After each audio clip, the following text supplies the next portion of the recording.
começar pela situação da América Latina no marco das transformações ocorridas no mundo, sobretudo no fim do século passado. O século passado foi o primeiro século importante para a América Latina, que ela teve protagonismo mundial, acontecimentos, construção de alternativas em relação aos séculos anteriores. Ela começou com dois fenômenos importantes: o massacre dos trabalhadores mineiros no Chile, na Escola Santa Maria de Iquique, em 1907, e a Revolução Mexicana, em 1910, uma revolução anti-imperialista que colocou a questão do nacionalismo, colocou a questão da terra, da reforma agrária. Posteriormente, tivemos a reforma universitária de 1918 em Córdoba, na Argentina. Na década de 30 já, movimentos revolucionários importantes do sandinismo na Nicarágua, Farabundo Martí, em El Salvador, e já na segunda parte do século, o maior acontecimento histórico do século passado na América Latina, a Revolução Cubana. Pela primeira e única vez no Ocidente, um movimento revolucionário rompia com o capitalismo, rompia com o imperialismo e tomava o poder. Primeira experiência de construção socialista no Ocidente. Posteriormente, nós tivemos grandes acontecimentos significativos de revolução e de contra-revolução. Tivemos o governo do Allende no Chile e o golpe que o derrubou. Tivemos as guerrilhas em vários países da América do Sul, em particular, mas também na América Central. Posteriormente à vitória do sandinismo, houve guerrilhas na Guatemala e em Salvador, até que houve uma grande virada no mundo com o fim da Guerra Fria, a derrota do campo socialista e o surgimento de uma única superpotência, os Estados Unidos, o que inviabilizava qualquer possibilidade de vitória de movimentos guerrilheiros. Aqueles próprios movimentos no Salvador e na Guatemala se reciclaram para a luta institucional, para a luta política. Os acontecimentos mais recentes, nós vamos analisar depois, já têm a ver com o neoliberalismo. Que transformações foram essas nas últimas décadas do século passado? Foram, na verdade, a passagem de um período histórico para outro.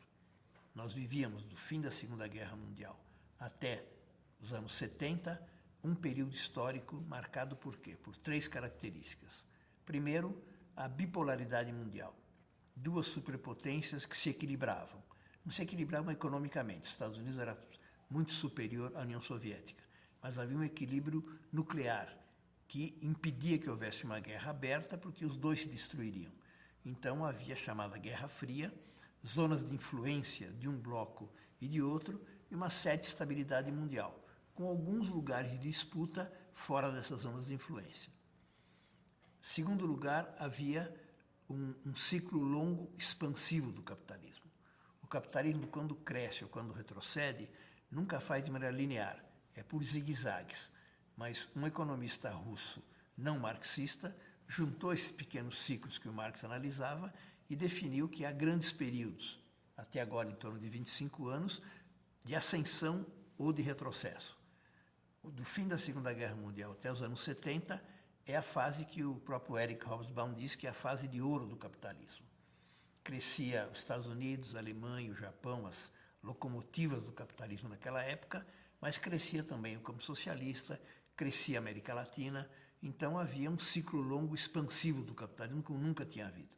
Crescimento de 6%, de 7%, de 8%, alavancados basicamente pela indústria automobilística. Grandes corporações industriais, das quais o modelo é a indústria automobilística, com aqueles tipos de fábrica que chegavam a ter 50 mil trabalhadores, né? Outros 10, 15, 20, mas produzindo a mercadoria fundamental do século passado e da hegemonia americana no estilo de vida deles no mundo, que é o automóvel. Tipo de estilo individual e tudo mais, bom, com todas as consequências de estilo de vida que isso representava. Esse foi um ciclo expansivo longo do capitalismo que durou até os anos 70. Em terceiro lugar, havia um modelo hegemônico que orientava grande parte das políticas de bem-estar social. Na Europa foi pleno, em outras regiões foi menor, mas havia uma ideologia de que o Estado devia se responsabilizar pelos direitos das pessoas, pelo menos educação, saúde. Ele compartilhava os custos da formação da classe trabalhadora, do povo em geral, e também os custos da saúde pública. Esse período terminou no fim dos anos 70, aquele impulso econômico se esgotou e aí veio uma disputa sobre as características do novo período. E aí nós tivemos mudanças nesses três aspectos. Com o fim da Guerra Fria, desapareceu o campo socialista, não foi apenas uma vitória, foi um aniquilamento de um campo que desapareceu e passamos de um mundo bipolar a um mundo unipolar sob hegemonia imperial norte-americana, o que é um fenômeno de enormes consequências, das quais nós não analisamos todas elas até agora. Mas é a primeira característica. Segundo, do ciclo longo expansivo do capitalismo, se passou a um ciclo longo recessivo do capitalismo. Terminou aquele impulso industrial, com o surgimento do neoliberalismo, se abriram os mercados para os investimentos em grande parte do mundo, a chamada desterritorialização, em que as próprias empresas do centro do capitalismo buscavam explorar força de trabalho mais barata na periferia, mas também um processo de transferência de recursos do setor produtivo para o setor especulativo. O Marx dizia que o capitalismo não está feito para produzir, está feito para acumular riquezas. Se ele ganha mais do setor financeiro, ele vai para o setor financeiro. Foi o que aconteceu. O setor financeiro ele ganha mais, a taxa de juros é mais alta do que a taxa de lucro. A taxa de juros é aquela que ganha na especulação financeira, comprar e vender papéis. A taxa de lucro é aquela ligada à produção. E o salário é a remuneração do trabalhador. Então, passou a haver, se ganha muito mais na especulação, se paga menos imposto, porque os países, na ânsia de atrair capitais, inclusive para equilibrar suas finanças, dão vantagens enormes em termos de isenção de impostos. E, em terceiro lugar, uma enorme liquidez. Se o investidor não está contente com o país, aperta um botão e vai para a Bolsa de Valores de outro lugar. Então, em escala mundial, uma enorme transferência de investimentos do setor produtivo para o setor financeiro. Não quer dizer que tem o bom empresário que produz e o mau empresário que especula. O mesmo grupo econômico que produz tem à sua cabeça um setor financeiro. A Votorantim ganha mais dinheiro na especulação do que produzindo cimentos. O setor financeiro aloca os recursos, em geral, aloca os recursos mais no setor financeiro, o que significa para o capitalismo um ritmo baixíssimo de crescimento, se é que há crescimento. Daí o fato de ser um ciclo longo recessivo, porque a espinha dorsal da economia não é mais um setor produtivo, é o setor financeiro. E não é um setor financeiro que financia a produção, ou financia o consumo, ou financia a investigação, a pesquisa. Não, é um setor que vive de compra e venda de papéis. No final do dia, quando se anuncia que a Bolsa de Valores de São Paulo teve um crescimento tal, não sei quantos zeros, não se produziu nem um bem, nem um emprego. Os papéis trocaram de mãos, concentrando mais riqueza. Então, o capitalismo está numa época rentista, quer dizer, de viver da renta, viver da especulação financeira. A espinha dorsal é o capital financeiro, mas um capital financeiro de caráter especulativo.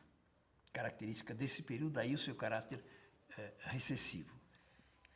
E, em terceiro lugar, se saiu de um modelo que reivindicava para o Estado as obrigações em relação a direitos sociais, para uma fase em que o Estado é criminalizado. Ronald Reagan dizia lá atrás, o Estado deixou de ser solução para ser problema. Foi uma época em que o capitalismo combinou recessão com inflação, porque o Estado havia assumido uma quantidade de responsabilidades que acabou com a recessão não tendo mais condição de cumprir, e ele acabou inflacionando. Então, uma época que combinava dois fatores negativos, a recessão por um lado e inflação por outro. A partir desse momento, a disputa em torno do Estado passou a ser central. O novo modelo hegemônico de caráter neoliberal passou a tomar o Estado como vítima, como adversário, como inimigo. O Estado é quem inflaciona, o Estado é quem cobraria excessivamente quantidade de impostos, o Estado seria ineficiente, o Estado seria a origem da corrupção. Então, passou a ter vigência os novos valores neoliberais. Centralidade do mercado, Estado mínimo, abertura das economias para o mercado mundial, a chamada globalização. Essas são três características do novo período, três características de caráter regressivo, porque o imperialismo americano passou a ser fortemente hegemônico, porque deixou de haver um modelo que se preocupava com a proteção dos direitos, ao contrário, nós passamos a um modelo liberal de mercado. Todo mundo contra todo mundo compete, tudo tem preço, tudo é mercadoria, tudo se vende, tudo se compra. E, em terceiro lugar, o papel de retração do Estado, centralidade do mercado, que corresponde ao modelo neoliberal. O liberalismo tinha ficado escanteado desde a crise de 29, todo mundo, naquela época, culpou o liberalismo por ser o responsável pelo descontrole econômico, pela crise. Começou a crise e o liberalismo reagiu como ele costumava reagir, achar que o próprio mercado vai recompor as economias. Quem for menos saudável vai ser liquidado, vai cair fora, vai haver uma certa recessão, mas a economia vai voltar a crescer. Quando a crise passou a ter dimensões muito mais profundas em termos econômicos e também sociais, níveis de desemprego, agitação social, veio a política de bem-estar social para tentar, como se diz, salvar o capitalismo dele mesmo.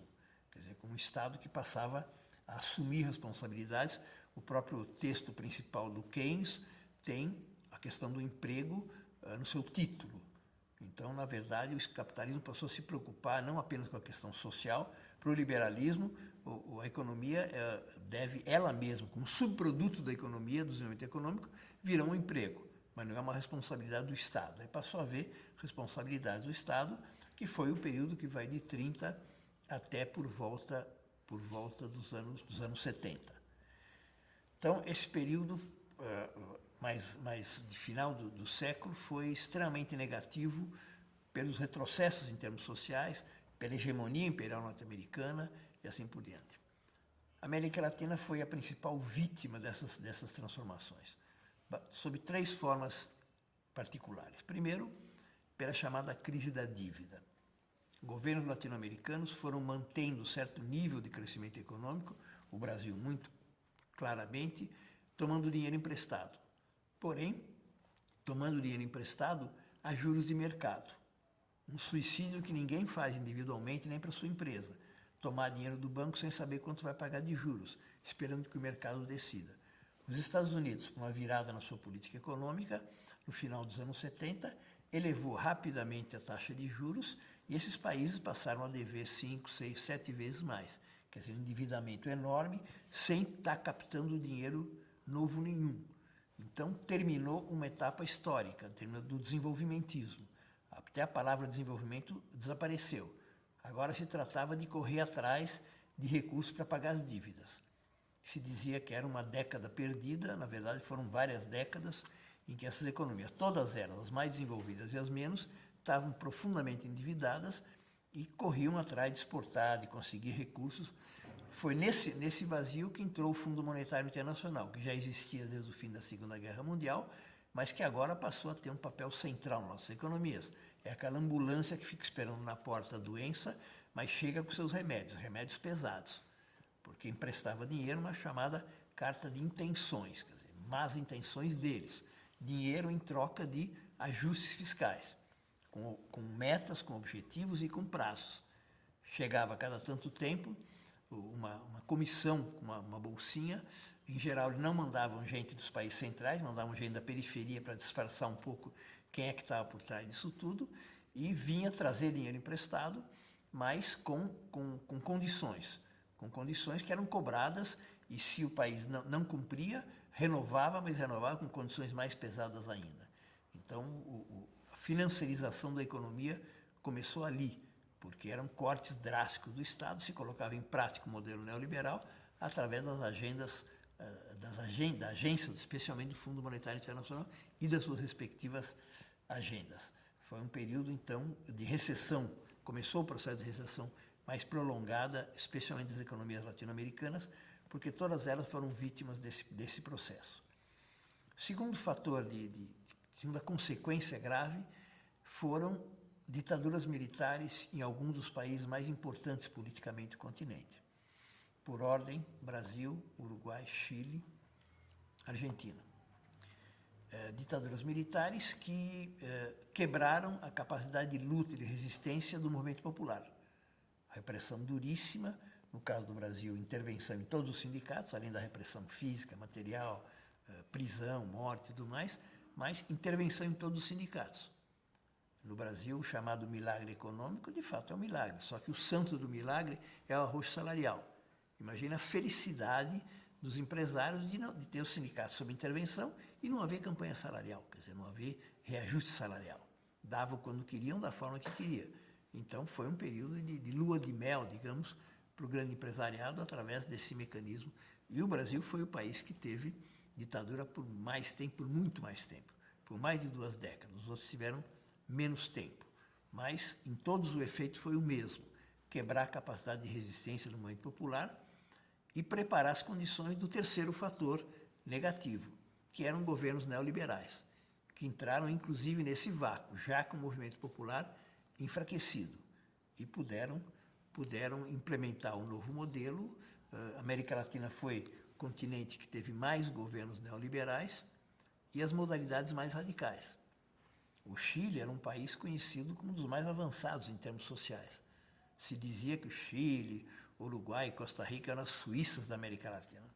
Era uma maneira de dizer que tinha estabilidade política, tinha certo nível de direitos sociais. No Chile tinha um processo social muito avançado em termos de direitos.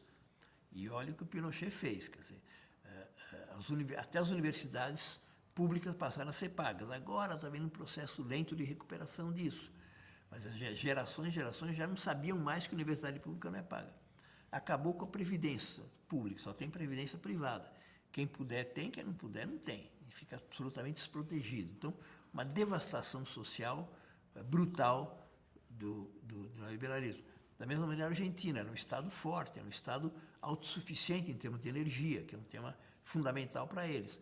Em uma semana, o Menem privatizou tudo, inclusive com corrupção no meio, e a Argentina passou a ser um país que não produzia mais petróleo, gás, passou a ter que comprar para fora. Grande parte do déficit público argentino, que é um problema grave, é de subsídios ao consumo de energia. Então, isso é uma virada enorme, um Estado que se fragilizou num dos aspectos que ele era mais forte. Então, foi um elemento devastador, que fez com que a América Latina passasse a ser um continente de muito baixo perfil, né? Quando vieram os modelos neoliberais, já não havia líder político importante na América Latina.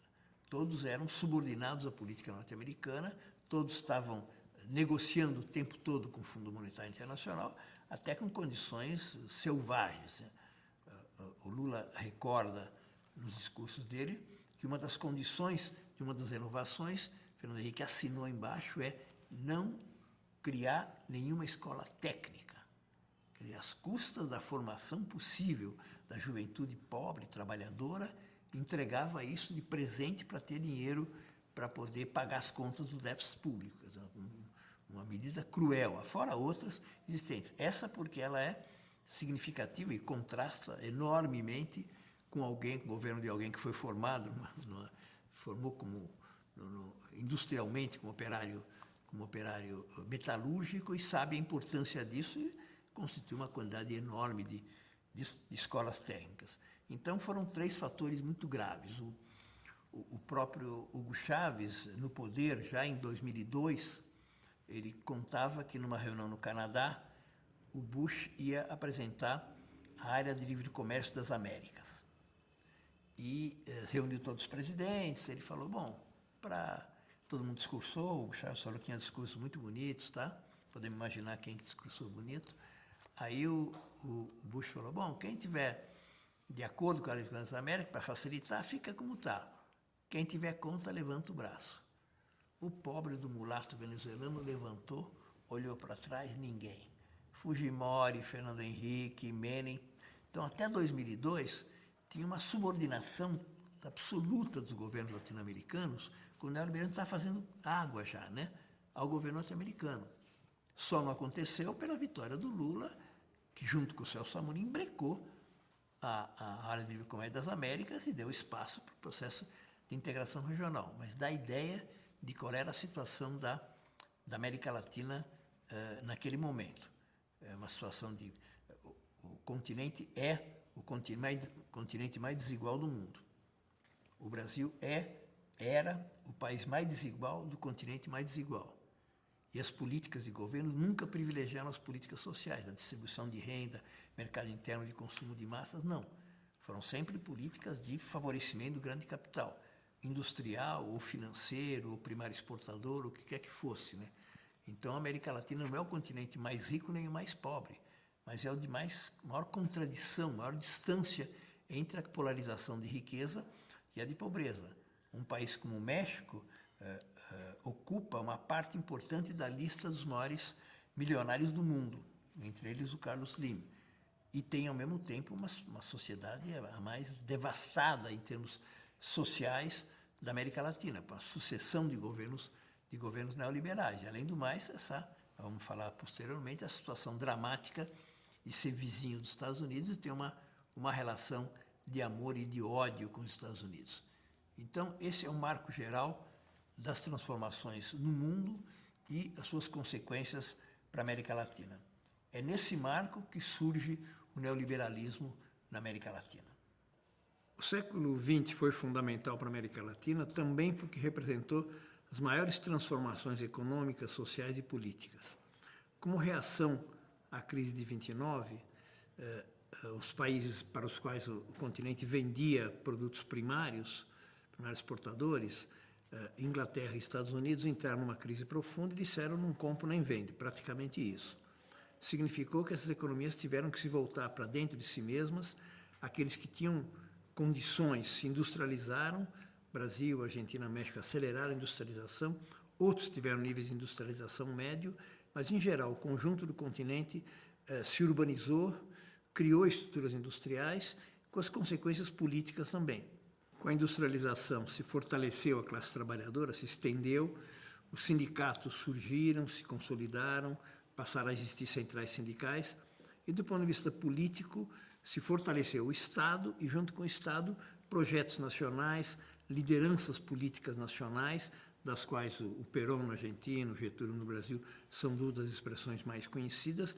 Então se constituiu um campo popular com ideologia, com movimentos sociais, com lutas sindicais, com lutas salariais. Então, foi a partir da década de 30 que isso aconteceu no continente. Foi se estendendo ao longo do tempo, em geral de maneira linear, com fortalecimento reiterado, como disse Argentina, Brasil e México na primeira linha, mas países com desenvolvimento intermediário razoável, Colômbia, Uruguai, Peru, também foram desenvolvendo a urbanização por um lado e a certos níveis de industrialização por outro. E foi se constituindo uma espécie de esquerda continental, mais com ideologia nacionalista, embora houvesse fundação e multiplicação de partidos comunistas, de partidos socialistas, né?